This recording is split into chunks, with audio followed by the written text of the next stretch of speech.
Vatsimpana etnineny Ratovelo Jacqueline. Hoy ny tompo hoe ary ny oloko marina dia ho velo ny finoana fa raha mihembotra izy dia tsy hisitraky ny fanahy ko. Amen. Ivavaka isika. Atao anay ahoana ry Andriamanitra ray zanaka fanahy masina ny tsy saotra sy idera ary anome voninahitra anao satria izahay no mbola mijoro toy izao mbola velona trapamonjena feno hery sy tanjaka fahasalamana ihany koa dia noho ny famindramponao aminay isan'andro isan'andro. Tsy mitsahatra tokoa ianao mihay sy mikarakara anay tsirairay avy. Saotra betsaka ihany koa tompo malala satria mbola nomenao tompo pasoavana izahay afaka iombom-bavaka miaraka aminao eto ankehitriny. Afaka ihany koa angataka famindrampo sy famelan-keloka aminao tompo mba ho avelanao ny eloka rehetra izay vitanay.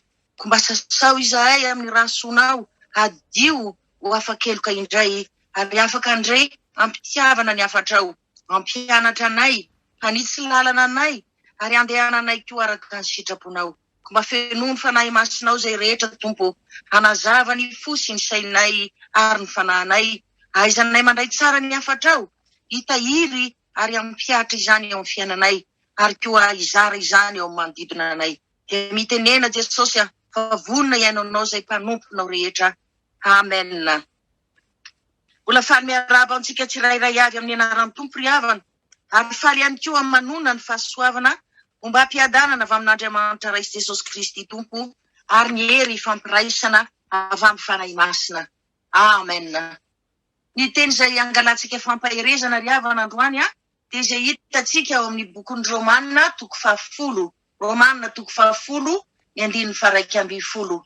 Romains chapitre 10 verset 11. Hoy ny soratra masina hoe tsy homenatra izay rehetra mino azy. Amen. Isika kristiana rehetra tokoa ry havana dia samy mahafantatra tsara avokoa fa ny vavaka izay ataontsika raha tsy miaraka amin'ny finoanan'Andriamanitra dia tsy hitondra na inona na inona amin'ny fiainantsika mihitsy akory. Ary ny tompo koa nefa dia mampahery antsika isan'andro isan'andro fa na mivavaka isika na tsy mivavaka dia ety amin'izao tontolo izao ety tokoa no ahitantsika fahoriana.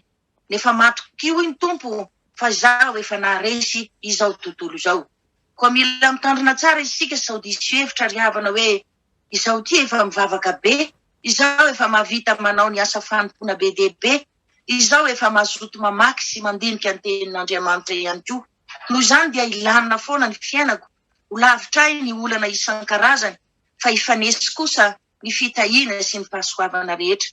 Tsy ariavana fa ny tompo mihitsy no miteny amintsika androany hoe ety amin'izao tontolo izao ety no ahitanareo fahoriana nefa matokia fa izaho efa naharesy izao tontolo izao.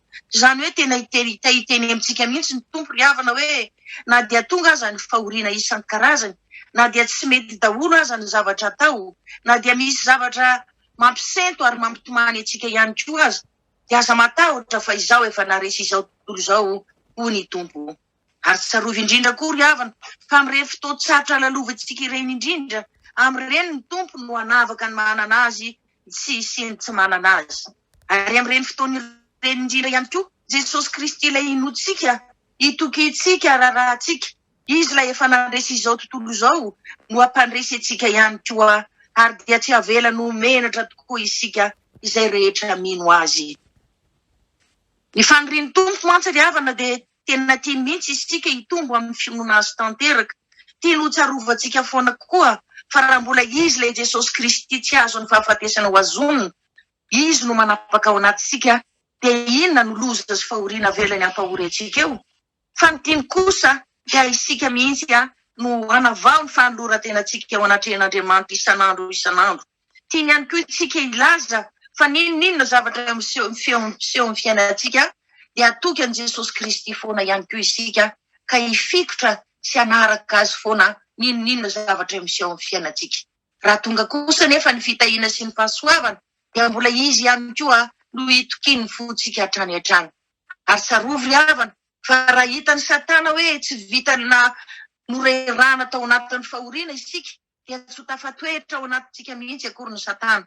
Fa vao maika moa ve isika ka miaina ao anatin'ny fahasoavana tsy maintsy ala maina ny Satana tsy maintsy alamaina izy satria hitany isika fa naory nafaly dia ifikitra sy ifaly amin'Andriamanitra foana. Ao amin'ny bokin'ny Habakôka ao toko 7:7 sy ny 7:20. Io andiny soratra masony io dia milaza mazava tsara tokoa fa ny zavatra rehetra nanodidina ny fiainan'ny mpanompon'Andriamanitra i Habakôka dia tsy nisy nandeha tamin'izay tokony ho izy na dia iray azy, nandreraka sady nandiso fanantenana tokoa raha maha-olombelona no jerena. Kanefa i Habakôka dia mbola nifaly tamin'i Jehovah mandrakariva. Hita tokoa fa tena manana refim-panahy matanjaka tanteraka i Habakôka, ka na dia tototry ny tsy fahombiazana aza ny zavatra nataony rehetra dia mbola niravoravo tamin'Andriamanitra foana izy satria fantany fa ilay Andriamanitra mpanavitra azy dia velona. Ny tompo kosa riavana eo anatrehan'izany dia nanamarina ny teniny tokoa hoe tsy homenatra izay rehetra mino ahy, ka dia notahiny tokoa i Habakôka satria fantatry ny tompo tokoa mantsy fa nino sy natoky azy izy, ary na dia nandalo zavatra faran'izay tena sarotra azy dia tsy nitsahatra i Habakôka nametraka ny olana rehetra teo anatrehan'Andriamanitra. Misy fotoana koa riavana dia ny tompo mihitsy no mandefa olana fasarotana eo amin'ny fiainantsika mba hiverenantsika eo aminy satria hitan'Andriamanitra tokoa mantsy fa rehefa tototry ny olana isika zanak'olombelona izay isika vao miazakazaka mitady an'Andriamanitra, izay isika vao miezaka mitodika sy mivavaka amin'Andriamanitra araka ny tenin'Andriamanitra ao amin'ny Romanina 9:20 manao hoe fa ny zavatra rehetra dia miara-miasa soa izay tian'Andriamanitra. Koa aoka isika riavana raha mahita ny namantsika tratra ny olana sy ny fahasahiranana tsy hitsara azy aingakaingana ka hanao hoe tsy ambivavaka na tsy mivavaka no mahatonga ireny zavatra ireny. Kanefa dia avelan'Andriamanitra miseho mihitsy ireny mba hitodiantsika sy hiverenantsika amin'Andriamanitra. Avelany iseho mihitsy ireny satria tia niankina tanteraka aminy isika. Koa tsarovy riavana fa matoy izao tenin'Andriamanitra izao tonga amiko sy aminao dia te hampahery atsika ny tompo riavana fa nizanisa isika mandalo zavatsarotra ankehitriny dia tokony tsy ho kivy sy ravoravo tanana izany fa mba hanana ny toe-pony Habakôka koa ka hifaly iravoravo amin'Andriamanitra mandrakariva na ho mora na ho sarotra ny zavatra miseho eo amin'ny fiainantsika. Ny tompo tokoa mantsy riavana dia maniry ny deratsika azy, iravoravotsika azy amin'ny fotoana rehetra na ho mora na ho sarotra, ary tokony ho tsapatsaratsika ihany koa fa amin'ireny fotoana hiatrehantsika olana ireny, amin'ireny isika no tena mila mangataka ny fanatrehan'Andriamanitra, amin'ireny isika no tena maniry ny fanampiana avy aminy ihany koa. Toy izany eny nahazo an'i Paoly sy Silasy na dia tao anatin'ny fahoriana sy ny fanahintainana mafy azy dia mbola nidera sy nifaly an'Andriamanitra foana izy ireo, ary ny fahagagana nampisokatra ny varavaran'ny fonja dia tsy inona fa nivavaka mahery sy ny hira fiderana nataon'izy ireo ihany koa. Izany hoe ny fifaliana sy ny fahatoniana hitan'Andriamanitra eo amin'ny olona iray dia ahitan'Andriamanitra fa tena matoky azy ilay olona, tena manana finoana tanteraka azy koa fa tsy maintsy ho voavonjy, tsy maintsy mivoaka ho mpandresy izy ninona fahasarotana ilalovany. Koa tena mila mitandrina tsara isika riavana raha toa ka mandalo sehatra mafimafy ka sao sanatria ireo tratry ny fakapanahy hamoaka teny mampalahelo an'Andriamanitra hoe aleko tsy mivavaka intsony raha izao ny vokatry ny fanarahako an'Andriamanitra. Inona moa ny zavatra tsy efa nataoko mba hanopoko an'Andriamanitra nefa izao ve ny manjo ahy. Asa dinitsika riavana fa raha milatsaka mivavatsika izany teny izany dia malahelo sy mitomany ny tompo, fa ny devoly fahavalontsika kosa dia ho feno fifaliana. Aoko tsarovantsika isan'andro ny tenin'i Jesosy hoe ety amin'izao tontolo izao ety no ahitanareo fahoriana, kanefa matokia fa izao efa naresy izao tontolo izao. Ko manomboka an'io riavana raha andeha hivavaka isika dia aoka hanana tanjona mazava tsara ao botsika hoe andeha hivavaka aho mba hiezaka ampitombo ny finoko bebe kokoa an'Andriamanitra, hivavaka aho mba hiezaka atoky ny fiarovan'Andriamanitra mandrakariva na ao amin'ny mora na amin'ny sarotra. Ko raha manontany asianao ny tompo androany ny teny tahaka ny nataony ao amin'ny Jeremia 2:5 manao hoe raha eny amin'ny tany miadana no anananao toky, na ahoana kosa ianao raha mbia any amin'ny kirihitr'ala eny amoron'ny Jordana.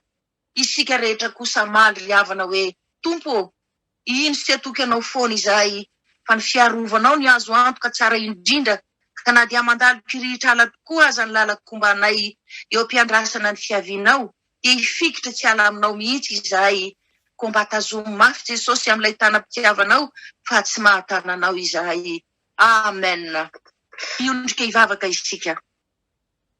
Resy lahatra tanteraka izay tompo malala amin'ny fitiavanao anay. Isan'andro ianao dia mananatra anay foana. Manoro lalana anay foana amin'izay tokony ataonay rehetra. Mba tanteraka ny sitraponao ahafahanay mandova ny lanitrao.